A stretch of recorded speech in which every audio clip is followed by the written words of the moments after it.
हे आहे पोर्तुगीजकालीन बँड्राचं माउंट मेरी चर्च।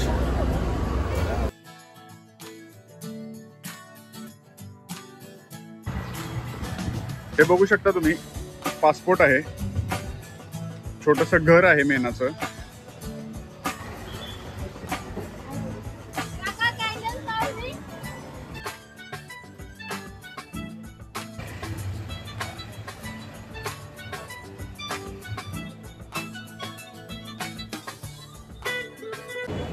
नमस्कार मित्रांनो, भटकंती महाराष्ट्राची या यूट्यूब चॅनलच्या एका नव्या एपिसोडमध्ये मी तुमचं स्वागत करतो। मित्रांनो, आज आपण आहोत बँड्राला, मुंबईतील बँड्रा या भागात आहोत आपण। माझ्या मागे तुम्ही बघू शकता बँड्रा स्टेशन आहे। बांद्राला येण्याचं कारण म्हणजे इथे असणाऱ्या माउंट मेरीची जत्रा कव्हर करण्यासाठी आज आपण इथे आलेलो आहोत। ही जत्रा खूप मोठ्या प्रमाणात भरते, जवळजवळ 25,000 ते 30,000 लोक या जत्रेसाठी येत असतात। आता या बांद्रा स्टेशनवरून आपल्याला माउंट मेरीकडे निघायचं आहे। यासाठी बऱ्याच बस इथे उपलब्ध आहेत आणि शेअर रिक्षा सुद्धा उपलब्ध आहेत। बससाठी थोडं जास्त वेट करावं लागतं, शेअर रिक्षा लगेच मिळून जातात। जेव्हा आपण बँड्रा स्टेशनमधून बाहेर येतो तेव्हा समोरच इथे अशा प्रकारच्या रिक्षा लागलेल्या असतात। जे भाविक यात्रेसाठी येतात यांच्यासाठी या रिक्षा उपलब्ध असतात। इथं पर पर्सन काहीतरी 50 रुपये तिकीट आहे, जे तुम्हाला माउंट मेरी चर्च जवळ नेऊन सोडतं। स्टेशनच्या बाहेर आल्यानंतर लगेचच मला शेअर रिक्षा मिळाली आणि मी चर्चच्या दिशेने निघालो।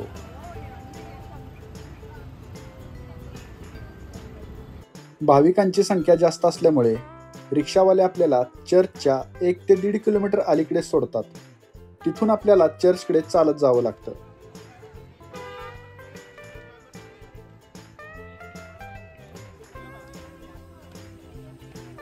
माउंट मेरीला ज्यावेळेस आपण येतो त्यावेळेस अशा प्रकारचे भरपूर स्टॉल आपल्याला दिसून येतात, जिथे मेनाचे पुतळे आहेत, कॅन्डल्स आहेत, मेनाचे पैसे आहेत। तर हे नेमके कशासाठी इथे आहेत याची माहिती मी तुम्हाला देतो। हे बघू शकता तुम्ही, पासपोर्ट आहे, छोटंसं घर आहे मेनाचं। इथे मोठं मेनाचं घर आहे, मेनाचा मोबाईल आहे, मेनाचे पैसे आहेत, लहान बाळ आहेत मेनाचे। तर हे नेमके कशासाठी इथे असतात ते तुम्हाला हे दादा सांगतील। तर दादा, हे ठेवण्यामागचं कारण काय आहे? नमस्कार, माझं नाव रवींद्र अर्बन। हे ज्या पद्धतीने नवस केले जातात, म्हणजे हातापायाचे किंवा कोणाला मासा किंवा कोळी लोक येतात, मासा पाहिजे, मला बोट पाहिजे, आता धंदा चांगला होऊन दे, अशा प्रकारे हे लोक म्हणजे नवस करतात। त्या प्रकारे हे अशी वस्तू ठेवलेली आहे सगळं। बरं, मग हे नवस करायच्या आधी ठेवायचं असतं का नवस केल्यानंतर ठेवायचं असतं? हे पहिला नवस करतात, म्हणजे पहिला नवस केला जातो, नंतर ते वस्तू दिली जाते। बर, ज्या पद्धतीने म्हणजे आता कोणाला बाळ होत नाही, बर, म्हणून बाळासाठी हे लोक पाळणा, अशा प्रकारे पाळणा दिला जातो। बर, त्याच्याबरोबर मुलगा झाला, मुलगी झाली, त्याच्यामध्ये दिलं जातं तसं। बर, म्हणजे ते बरेच प्रकार आहेत, म्हणजे गाडीपासून सुद्धा सर्व प्रकार आहेत इथे। म्हणजे कसं आपलं स्वप्न, बर, स्वप्न साकारणं, म्हणजे आता कोणाला माझं स्वप्न आहे बाबा मला बंगला पाहिजे, मला बंगला पाहिजे, तर आता तो कशा पद्धतीने होणार आहे ते आपल्याला माहिती नाही। ते देवाच्या कृपेने आपल्याला कसं होणार आहे, आपण पण त्याला मेहनत करणार आणि देवाकडून पण आपल्याला कुठून रस्ता दिला असतो। म्हणजे देवाचा आशीर्वाद तर पाहिजेच, म्हणजे ही लोकांची श्रद्धा आहे। श्रद्धा तर आहेच, बर, म्हणून तर एवढी लोक येतात। हो।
चर्चमध्ये जी माउंट मेरीची मूर्ती आहे तिचं दर्शन आपण घेऊन आलोय आणि आता आपल्याला इथे वर जायचं आहे दर्शन घेण्यासाठी. या चर्च समोर बरेच असे स्टॉल आहेत जिथे तुम्हाला प्रसाद, देवाच्या मूर्त्या आणि बरेच काही लॉकेट्स वगैरे, लेडीजसाठी कानातले इयरिंग्स वगैरे असे स्टॉल भरपूर लागलेले आहेत तिथे. एक एक स्टॉल आपण कव्हर करूयात.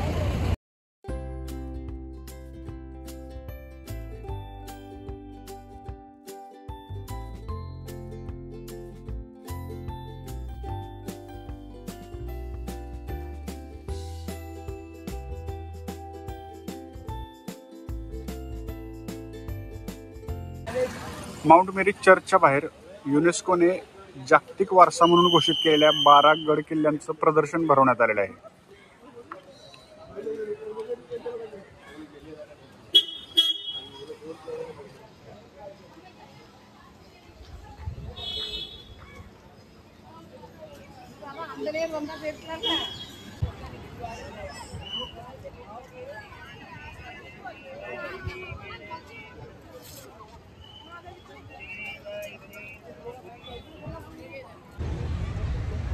गर्दी खूप असल्यामुळं मलाही दर्शन घेण्यासाठी 2 ते 2.5 तास रांगेत उभं राहावं लागलं. मुंबईची गरमी आणि भाविकांची एवढी गर्दी, त्यामुळे घामाघूम झालेला प्रत्येक भाविक दर्शन झाल्यानंतर माउंट मेरी चर्चच्या बाहेर असणाऱ्या समुद्राकडे थोडं रिलॅक्स होण्यासाठी येऊन बसतोय.